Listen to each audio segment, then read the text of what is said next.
Hello everyone, how are you today? Hope you are great and happy.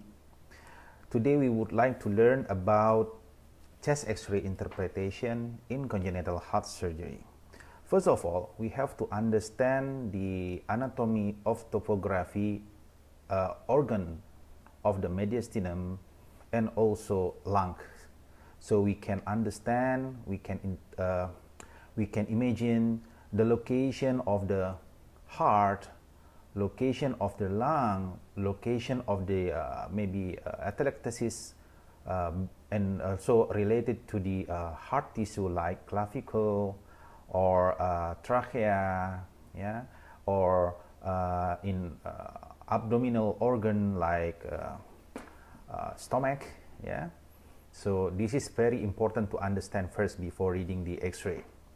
And also from the back, you have to understand the spine and also scapula. Yeah. First of all, X-ray is one tool to make a diagnosis. So the most important thing, you have to understand the whole picture of the patient based on the anamnesis and also physical examination. Yeah. You have to understand the indication to do the X-ray.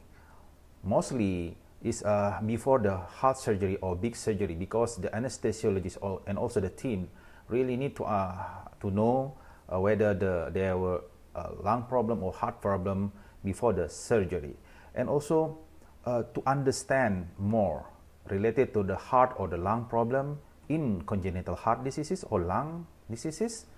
Maybe also you can ask for X-ray in the chest pain patient, or if there are hemoptysis or malignancy. So the good X-ray is you have to check first all the criteria. So the good X-ray is first should be current, early as possible.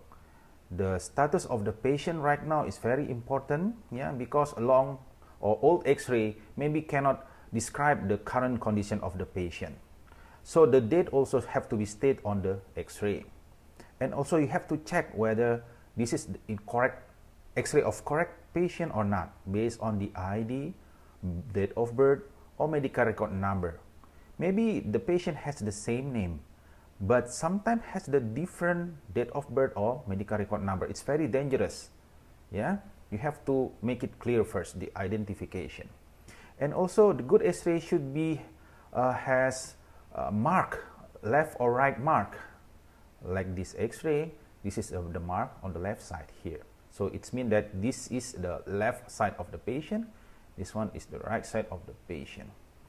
And then good position, as you can see here, patient's straight in a center, yeah, clavicle and also trachea in the middle, mediastinum heart is in middle, and also good opacity. You can differentiate which one the heart tissue, which one is soft tissue, which one lung that fully that has air here, and also soft tissue like this. Yeah, and also you can see here air on the trachea. And also for the comparison, you have to see the other or previous X-ray. Yeah, you can understand whether the patient improvement or not. So this one is landmark for the anatomy from the X-ray. Yeah, when you understand the anatomy, yeah, this area is a side of the trachea. In the blue here is a trachea, and on the right line here is the side of the aorta. Pink area here is a superior vena cava side. This dotted pink is the side of right atrium. This dotted yellow here is the side of the left atrial appendage.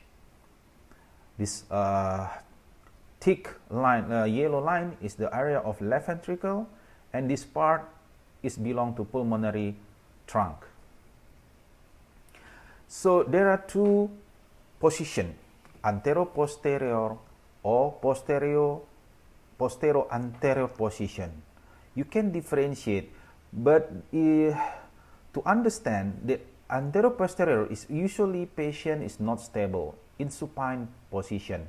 The X-ray cassette placed on the back of the patient. So the X-ray light will come from the anterior side of the patient across the thoracic cavity and then arrive on the cassette. Yeah. If posterior anterior, it means that the cassette placed on the anterior or on the chest of the patient. Yeah.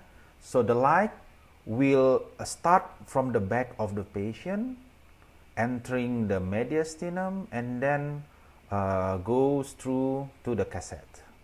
Yeah. That's why the heart that usually close to the chest on the posterior anterior position relatively slimmer than anteroposterior position. It's a little bit bigger because it's away from the cassettes. That's why a bit enlarged in the mediastinum of the mediastinal organ. Yeah. And you can see here in the supine position or anteroposterior scapula a bit in the pulmonary area, while the posterior anterior position, the scapula, you can push it away because you can ask the patient to the certain position, so the scapula will be away of the lung field.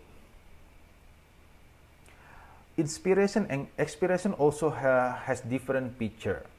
So mostly you have to ask the patient to hold the respiration in inspiration pace in order to make lung fully expanded.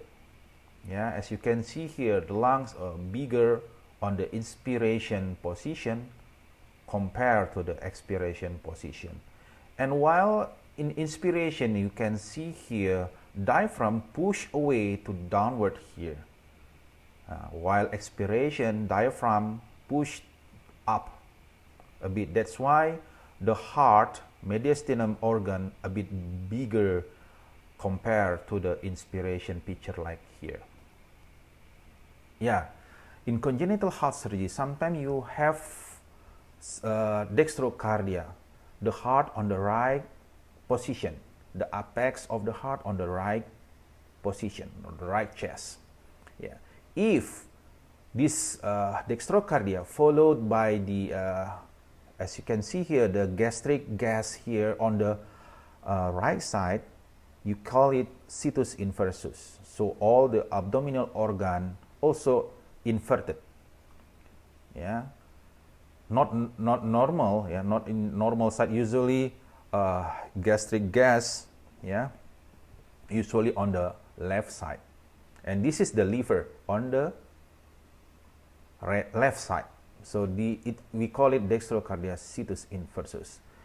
If the gastric gas, yeah, still on the left side, you can say it is a situs solitis, yeah, dextrocardia.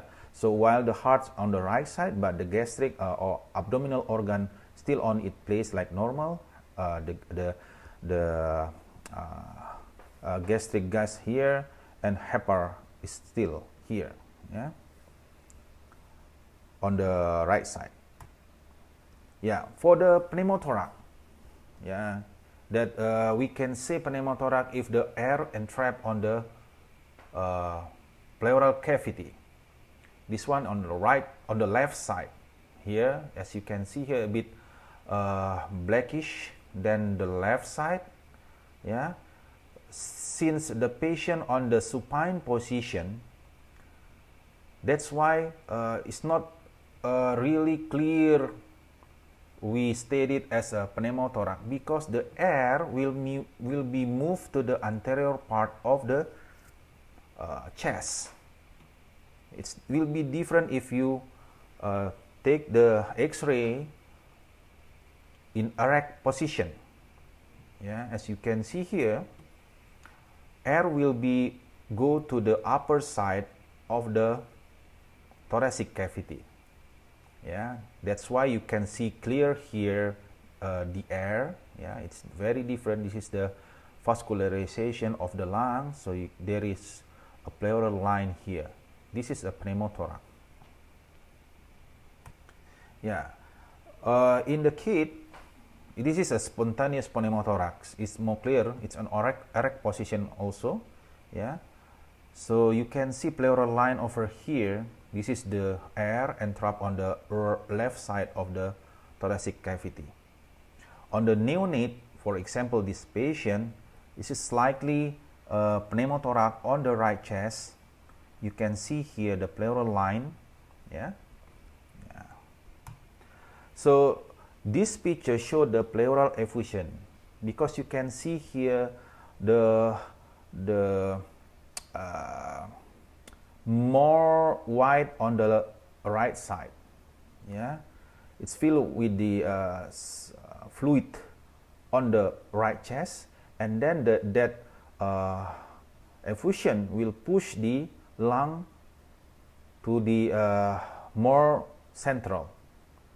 That's why the space, intercostal space, will be enlarged. It's different on the left side. This, for example, on the infant, yeah, on the left picture showed the left pleural effusion. As you can see, the mediastinal organ will push away to the other direction, which is to the right part of the mediastinum, and also the intercostal space enlarged, and this is the radio-opaque white picture on the left side. After chest tube insertion, as you can see here, the left lung can fully expand. Atelectasis, this is when the alveoli, so the lungs, collapse. This is on the right upper lung. Yeah, atelectasis. It's usually happen on the kids due to aspiration with the milk or the food. Yeah, after optimal chest physiotherapy on the right picture, as you can see, now the lungs expand, but still there is a atelectasis over here. Yeah. Now, how about this picture? It's a diaphragm paralysis. Usually in normal position, the hepar or diaphragm on the right side will be higher than the diaphragm on the left side, because there was a hepar here, and gastric is lower than a hepar on the right side. Yeah. This one is elevated. The left diaphragm is higher compared to the right diaphragm, and it should be checked with a X-ray fluoroscopy. While the patient spontaneously breathing, you can see the paradoxical movement especially on the left diaphragm. While inspiration, usually diaphragm will move downward, while expiration, diaphragm will move upward. So on the diaphragm paralysis on the left side, it's different. During inspiration, the left diaphragm will go up. So it means there were diaphragm paralysis on the left diaphragm. So this patient should be proceed to the diaphragm plication. So how about for specific X-ray in congenital heart diseases? I collected here some example, pathognomonic example for some heart diseases. On the left picture here is normal X-ray, which is the heart look slim, and the lung and vascularization also not so much.